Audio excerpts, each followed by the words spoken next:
सो आज की वीडियो में हम रिव्यू करेंगे एक और आईपीओ का। कंपनी का नाम है SBFC finance limited.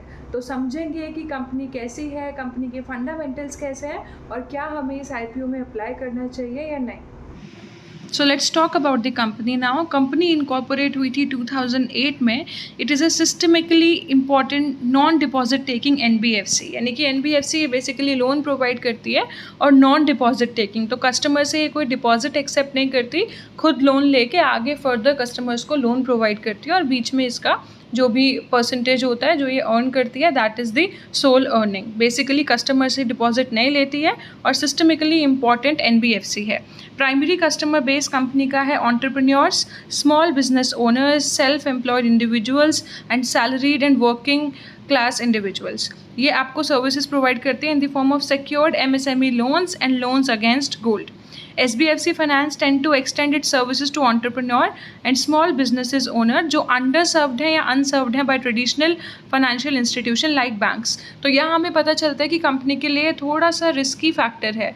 Y risky? क्योंकि कंपनी उन लोगों को लोन दे रही है जिनको बेसिकली बैंक्स, ट्रेडिशनल बैंकिंग से जिनको लोन नहीं मिल पा रहा, कंपनी उन लोगों को, उन एंटरप्रेन्योर्स को और उन स्मॉल बिजनेस ओनर्स को लोन दे रही है। तो कहीं ना कहीं जब आप ऐसे लोगों को लोन देते हैं, ऐसे इंस्टीट्यूशंस को लोन देते हैं, तो वहाँ आपका NPA, नॉन परफॉर्मिंग एसेट का रिस्क जो है वो थोड़ा सा हाई हो जाता है।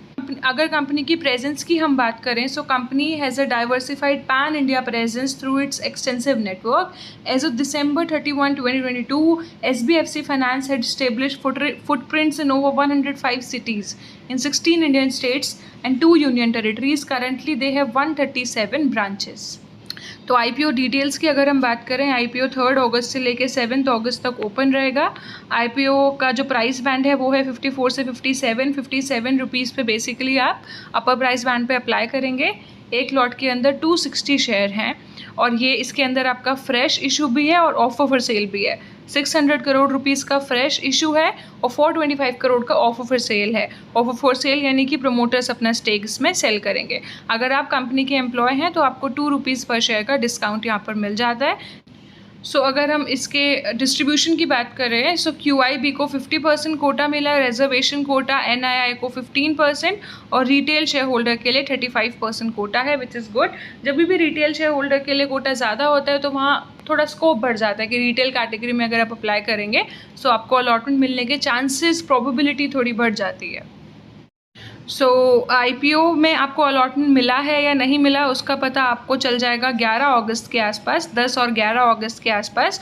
और ये IPO की listing date as of now है 16 अगस्त यानी कि वेडनेसडे के दिन।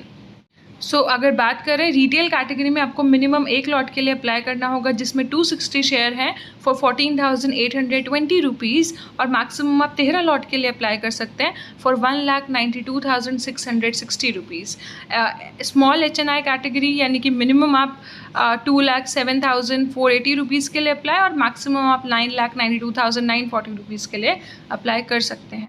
इशू से पहले प्रमोटर की जो शेयर होल्डिंग थी वो थी 78.83% और इशू के बाद जैसे मैंने आपको बताया था कि ऑफर फॉर सेल भी इसके अंदर है, यानी कि प्रमोटर्स अपना स्टेक सेल कर रहे हैं, अपनी होल्डिंग सेल कर रहे हैं। इशू के बाद प्रमोटर्स की जो होल्डिंग होगी वो होगी 64%।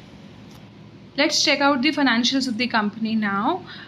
March 31, 2020 में कंपनी के एसेट थे 4,200 करोड़ जो कि अभी बढ़कर हो गए हैं 5,700 करोड़ के आसपास।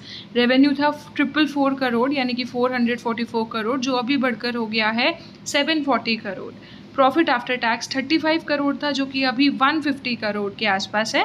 तो काफ़ी अच्छा जंप हमें प्रॉफिट आफ्टर टैक्स में देखने को मिला है। नेट वर्थ भी कंपनी की लगातार बढ़ी है और कहीं ना कहीं कंपनी की जो बोरोइंग्स है उसमें भी हमें थोड़ा सा इंक्रीज़ देखने को मिला है। बट ये कंपनी का बिजनेस ऐसा है कि ये तो बोरोइंग तो इनको करनी ही पड़ेगी। ठीक है, overall the financials of the company are looking good. अब बात करते हैं कि कंपनी जो ये पैसे रेज कर रही है उसका ऑब्जेक्टिव क्या है, कंपनी उन पैसों को कहाँ यूज़ करेगी।